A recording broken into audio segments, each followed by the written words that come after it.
കണ്ണൂർ ആറളത്തേക്കാണ് പോകുന്നത്. അവിടെ വീട്ടുവളപ്പിൽ നിന്നും രാജവെമ്പാലയെ പിടികൂടി. ആറളം സ്വദേശി സലീമിന്റെ വീട്ടുവളപ്പിൽ നിന്നാണ് പാമ്പിനെ പിടികൂടിയത്.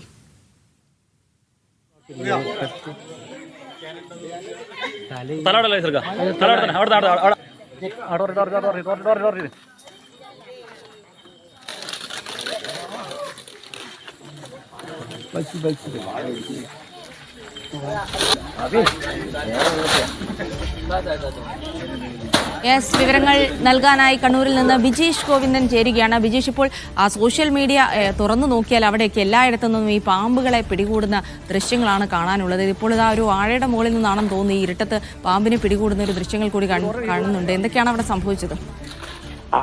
ജിൻസി ഇത് തന്നെയാണ്. അതായത് ആറളം ഈ വനമേഖലയിലുള്ള ചില ഭാഗങ്ങളിൽ രാജവെമ്പാലയുടെ സുലഭമായി കാണുന്ന ഒരു ഇനം ആണ്. പക്ഷെ അത് ഈ വീട്ടുവളപ്പിലൊക്കെ എത്തുക എന്ന് പറയുന്നതിൻ്റെ അകത്ത് ഒരു ആശങ്കയുണ്ട് ജനങ്ങൾക്ക്.